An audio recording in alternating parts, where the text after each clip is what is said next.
Thanks for joining us for the Hospitality Hangout, a hospitality-focused podcast where the founders of Branded Hospitality Ventures share their insights and bring technology and innovation leaders that are making things happen in the industry we love. My name is Jimmy Frischling, otherwise known as the Finance Guy. I'd like to introduce my partner, Mr. Michael Schatzberg, also known as the Restaurant Guy.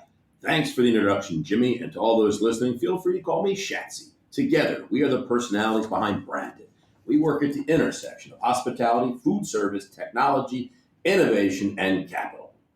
For the month of August, we've been taking a break from our usual interview episodes and bringing you the best of season of all your favorite segments. Give me a little Brant Lake alma mater, Jimmy. Oh, my goodness. When the moon shines down on the lake. All right. We're bringing the best of old favorites such as Top of the Tech Stack, Which Came First, as well as tried and true favorites, Talking Back, and the Crystal Ball Moment. And of course, we can't leave out our most popular episode, at least according to one person, the Branded Quickfire. And today's episode features the best of Which Came First. The idea for this segment came about actually over a common joke that the only other industry slower to embrace technology behind hospitality was coal mining. And this got us thinking, is hospitality really that far behind, or are we actually ahead of the game? Each guest on season six, got to take their very best guess on when hospitality was ahead of the game, or maybe not so.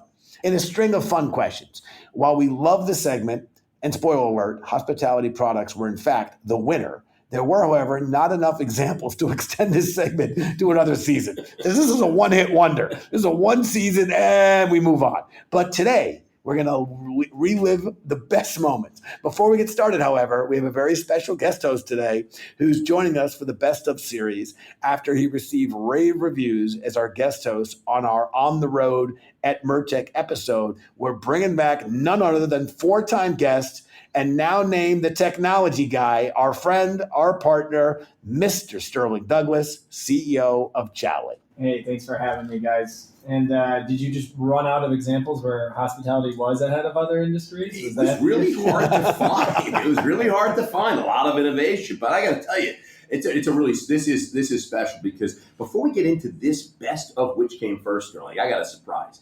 Okay, because we are taking the segment out of retirement in honor of you being here today. Oh, okay, that's right, Sterling. So are you ready to play Which Came First? We found something to dig up. We dug something else up. Are you ready? Yeah. Okay, which came first, the food service loyalty program or the airline loyalty program, aka frequent flyer program? Sterling, care to guess? I'm trying to think back to original, I think Domino's had their point program in the mid-90s. I think airline loyalty started earlier earlier 90s. I think it was like 92.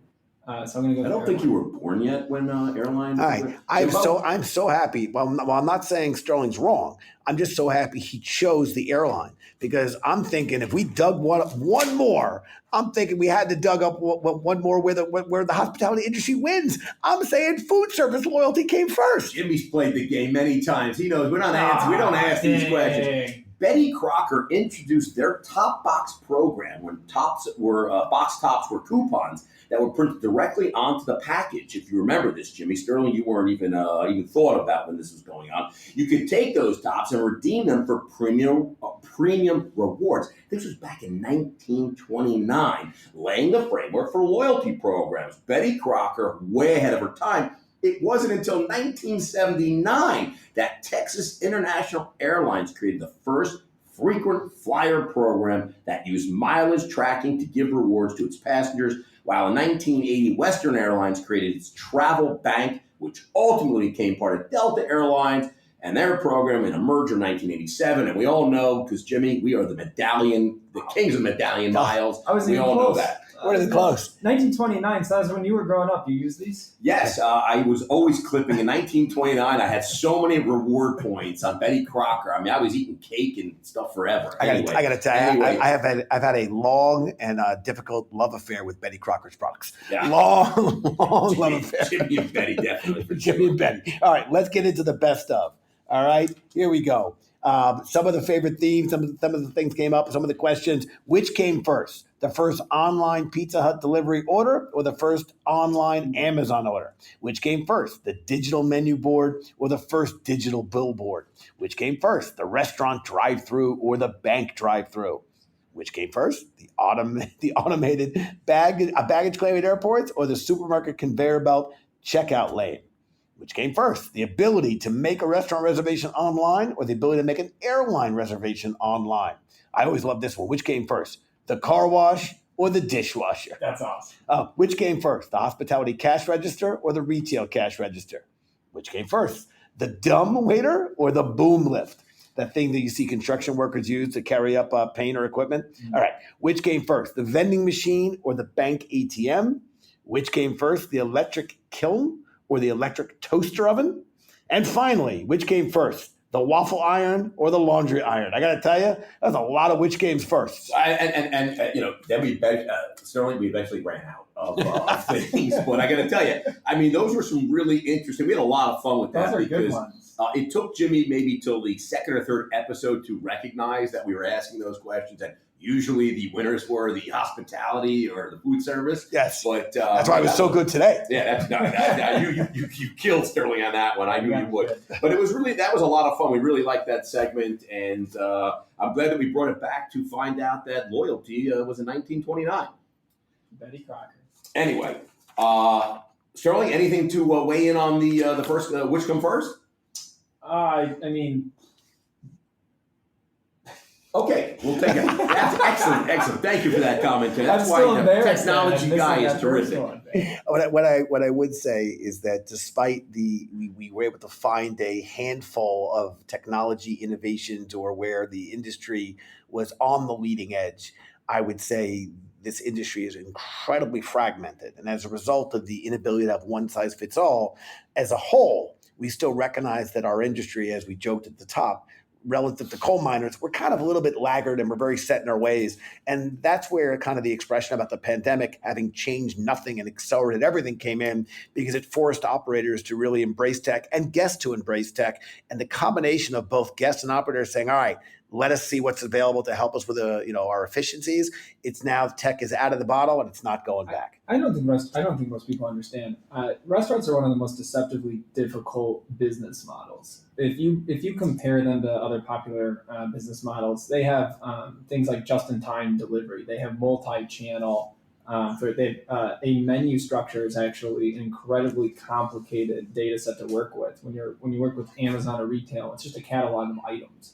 You don't have this idea of modifiers and all these things that make it so much more complex. I also find it wild. Like if you think of a restaurant, like the manufacturing facility is a few feet away from the customer engagement aspect, where you're producing this food and you're quickly getting your product out to your guests. Not a lot of retail outlets are actually sewing the items in the back. You usually go into a Gap and see them making the shirt. Correct. For you. That's what I'm saying. No, and I think what most people don't realize, there are probably 20 to 40 tech vendors in every restaurant that you go into. And you wouldn't understand why they're there or where they are. You say, POS, that's all you need, right? There's a lot that goes into it. You know what we love about the best thing about it, Jimmy, is everyone thinks they know the Yes, business because they all eat out, Yeah. and everyone's all cooked up a burger at one time, so everyone knows how it all works, right? People love my mustard grilled hamburger. I think as Noah Glass actually said, restaurants serve food that is perishable, has infinite configurations, and must be made to order for just-in-time consumption under strict regulatory standards for health and safety. That is a tough business model.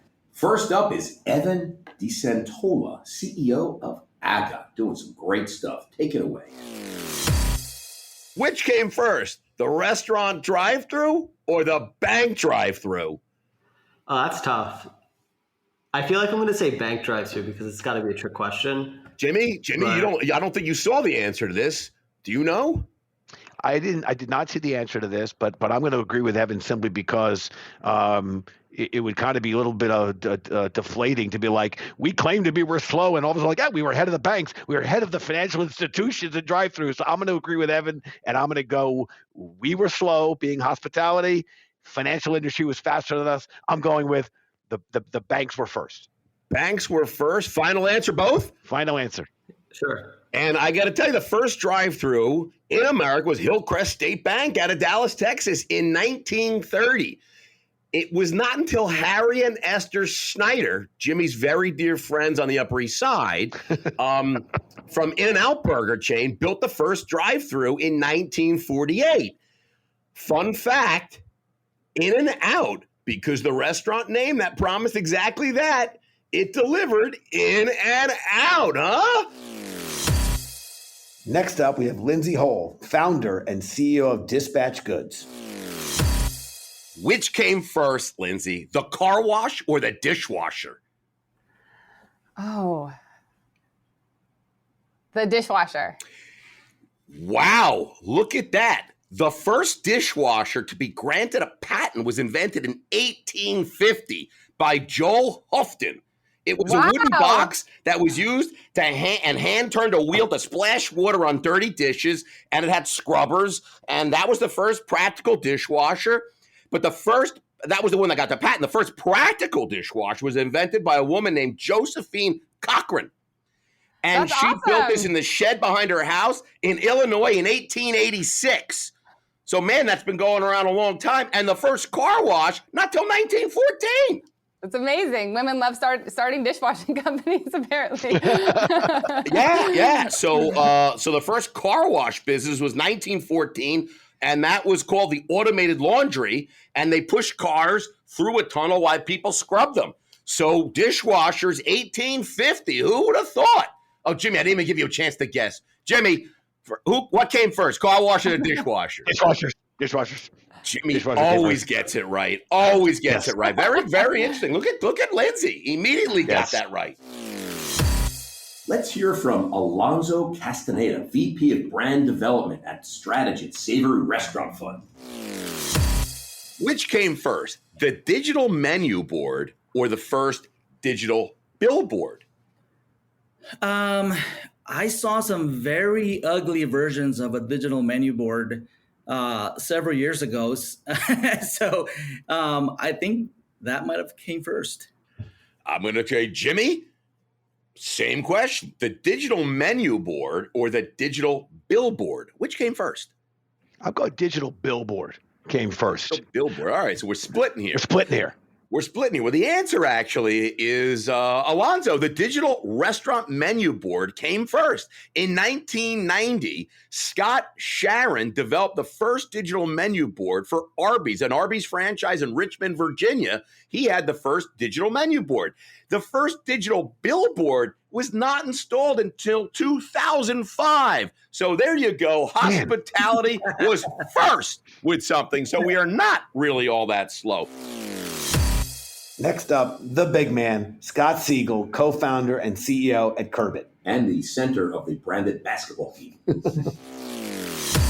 What came first? The hospitality cash register or the retail store cash register? Oh, wow. Good question. I'm going to say the hospitality cash register. I'm gonna pose the same question to Mr. Jimmy. Yeah. I'm thinking NCR, 100-something-year-old company. I'm gonna agree with Scott and say the hospitality register came first, and I'm also gonna flag that Chatsy, you got the new segment and you can't even get the freaking name of the segment right. Which came first? But all right, I'm going with hospitality too. Okay, which came first, the hospitality cash register or the retail cash register? Well, listen, guys, the hospitality cash register. The hospitality cash register first, 1879. James Ritty, bar owner, saloon owner, Dayton, Ohio, invented it. You know what, Jimmy? You'll appreciate this. Ritty was tired of having bartenders as his partners, stealing all the money. So he invented the register as part of an effort to stop or at least keep the money in his pocket. And Jimmy, you were spot on, because guess what? He sold his company. You know what it became? National Cash Register, NCR. Ding, ding, ding, ding. Ding, Wow. ding, Wow. ding. Let's hear from Tim McLaughlin, CEO of GoTab. All right, which came first? Online Pizza Hut delivery order or the first online Amazon order? Pizza Hut, Amazon. What came first? A book or a pizza? I'm going to go with Pizza Hut. I got to tell you would be right there. Pizza Hut, the first online food order ever was from Pizza Hut in 1994. Pizza Hut launched PizzaNet, allowing people who lived in Santa Cruz to order online. Pizza Hut Net actually became one of the first websites on the internet, meaning pizza is probably the first thing that was bought and sold online was a pizza. You know, I mean, that's unbelievable. Now, if you look at the first purchase on Amazon, that was made in April of 1995, a year later, when John Wainwright, one of Jimmy's buddies, purchased the book Hofstadler's Fluid Concepts. Tim, you probably read that. I have no idea what that is. You probably read it for sure. Yeah. Fun fact, there is a building on Amazon's corporate campus called Wainwright Building in honor of their first customer. So there you have it. Restaurants, hospitality, we're not far behind. We're actually more advanced. We're cooler than Amazon, man. Our next guest comes from guest John Sherman, co-founder and CEO of Sticky's Finger Joint. I'm going to ask you which came first. The ability to make a restaurant reservation online or the ability to make an airline reservation online? What came first? Wow, that's a tough question. Good question. That's a good question. By the way, I've been wrong so many times on this. I haven't asked you. I mostly forget to ask you. This time I'm not. Yes, you're not going to forget. I feel pretty good. I'm ready, but I'm letting John answer first. Honestly, my gut would have been airline, but I feel like coming from you, it's got to be restaurant. Jimbo? It was the airline. It was the airline. It was the first online booking system was created in 1994, Southwest Airlines. Yep. However, restaurant reservations, Open Table, 1998, only 40 close. Yes, I knew it was close. It was close. Well, you know, so you think airline reservations, you would be thinking, they've been doing that forever. 1858. 1858, that's what I would have guessed. But yeah, I got to tell you, 1994 Southwest, first airline to do, and 1998 Open Table. So Open Table's been around a long time and not that far behind airline reservations. So interesting. Next guest, John DiLorento, president of Flip Dish USA. Good friend over there. The automated baggage claim at airports or the supermarket conveyor belt to checkout lane? Jimmy, I'm going to ask you next. Supermarket Conveyor belts. Jimmy, what do you think? Airport, go get in your bag. Jimmy loves checking his bag, by the way. Love checking the baggage check. Love the baggage check. So I feel like he's definitely going to airline because he's like, I love it. I'm going airline, baby. I'm going airline. And my dad, I was trying to give some props for hospitality. Yeah, we can talk about. I appreciate it. You're right. And there we go. The supermarket conveyor belt was actually came to life in the 50s. There we go. The automated baggage handling system at airports wasn't invented until 1971 by a little company that's still around, BNP Associates out of Denver, Colorado, I believe. Next up, Mr. Danny Klein, editorial director at Food News Media. All right, which came first, the vending machine or the bank ATM? I'm going to say the vending machine. Jimmy, would you care to weigh in on this? Man, I didn't get the question in advance. I couldn't Google it. I got to answer honestly. I'm going with the bank. I'm going with the bank machine because I want to show that we are antiquated and we are behind, and I keep losing because it keeps turning out that the industry is not as behind as I thought. But I'm going bank machine. Well, this is really interesting because Danny Klein, as we know, is the smartest guy in the room right now. The vending machine was actually invented in 1884. William Henry Fruin of Minneapolis patented his automatic liquid drawing device. And I got to tell you, he was dispensing mineral water with a deposit of a coin back in 1884. It wasn't until 1969 that a small bank called Chemical Bank, Jimmy, you may remember Chemical Bank, in Rockville Center, came up with the ATM, the automated teller machine. So you're saying I was about 80 years off, only about 80. 80 years, but I got to be honest, there you go. So in our food service, we were dispensing liquids in 1884. Unbelievable. This was a great one. Scott Gladstone, Senior Vice President, Strategy and Innovation of Dime Brands. Man, they got a bunch of restaurants. Which came first, the dumbwaiter or the boom lift? I mean, that's the thing that you see construction workers carrying up, paint and equipment and the boom lift. Okay, so it's the dumbwaiter or the boom lift. What came first? Based on the setup, I'm going to go dumbwaiter. Jimmy? I was hoping you'd forget to ask me. Well, I'd love to be a contrarian because it makes it more fun to see which one of us got it right. I got to tell you, I'm going to agree with Scott. I've been accused of, back when I used to work front of house, I've been accused of being a dumbwaiter. But respectfully, I believe the dumbwaiter itself came before the boom lift. Yeah, I think we're going to have to set this up a little differently in the future. But yes, you are both correct. The dumbwaiter did come first. It's actually been used for thousands of years. Actually, Jimmy, you may have seen this 200 BC in Rome when you were much younger. Yes. They were using the dumbwaiter. And then the first boom lift was not invented until 1951 by our friend over Walter E. Thornton. Jimmy, your old buddy William E. Thornton came up with the dumbwaiter when he had a hard time figuring out how to get paint and cement up to the 10th floor of a building he was building. Yeah, so you both are back right. When I was hanging at your estate out in Long Island, that's 125 years old, I noted they had the dumbwaiter, so I figured they had to come first. I mean, your estate still uses them. So multiple dumbwaiters. Use the dumbwaiter in all your properties. Oh, 100%. Put the kids in there. Next up is Kimberly Smith, CEO of Copia. Man, they are doing some really cool stuff. I know Jimmy spent a lot of time at Brant Lake, and he loved making pottery, and it was big in the arts and crafts. He was never out on the field. He was, so which came first, the electric kiln or the electric toaster oven? Ooh.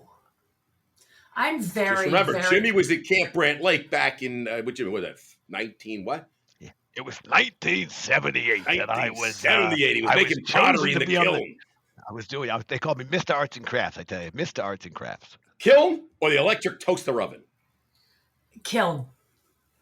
The electric kiln. Jimmy, I'm giving you a shot because I know you're Mr. Pottery. Yeah, and I got to tell you, I've been getting crushed in this category, so I'm going to say the electric toaster came first. Jimmy, the electric toaster oven was invented in 1910 by Mr. William Hadaway. A great name. I have one of his toasters at home right now while he was working at Westinghouse. And I think we still have a Westinghouse toaster in our house. The electric kiln was patented in 1931 by Mr. Josiah, I'm probably saying it wrong, Merrill. And thank goodness for him because we love pottery. But let me tell you something, toasting my bagel, I don't know where I'd be without that. So thank goodness for Mr. William Hadaway and the electric toaster oven.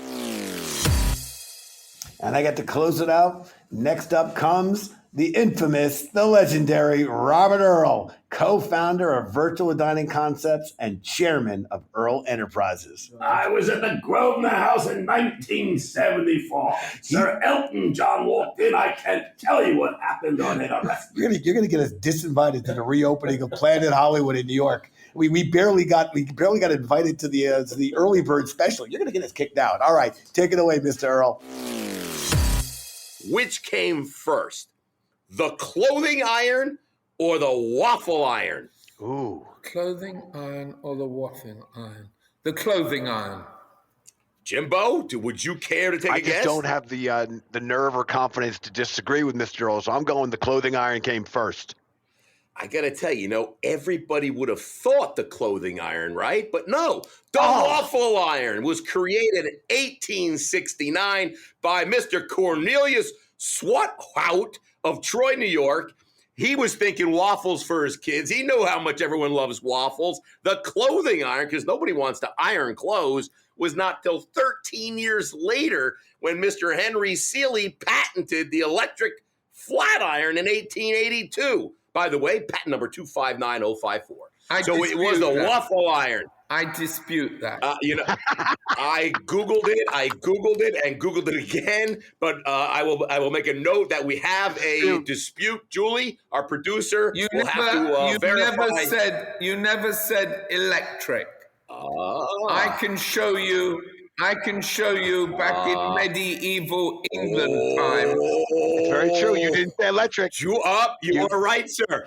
Yeah, you are right. We didn't say Julie, we did not say electric waffle iron. Yeah, you got to figure the iron. They were probably taking a piece of rock and putting it on a fire and sticking it on a guy's shirt. Back in I don't know if it was a rock, Roman but it was definitely a times. piece of steel with a flat side, heated. Yeah. Oh, man. Nice job. All right. Well, anyway, the point is the waffle iron 1869. Damn it, that's old anyway. Thank you so much, Sterling, for being an excellent co-host. Once again, you are solidifying your place as one of our key and instrumental figures on the podcast. To our listeners, we can't thank you enough for tuning in with us. We know there are literally hundreds of thousands of podcasts out there, and the fact you choose to hang with us is something we appreciate and we value. We hope you enjoyed this best of episode, and we hope you can tune in for all of them. If you haven't done so already, please subscribe to our podcast. So you don't miss out on any of the exciting guests we have coming up in the future. Better yet, invite a friend to hang out with us the next time. This is Jimmy Frischling, your finance guy, signing off. We're going around the horn, Mr. Schatzberg. This is Ron Burgundy, a.k.a. the restaurant guy. Cheers, everybody. This is Sterling Douglas, the technology guy. Thanks for joining. Cheers, everyone.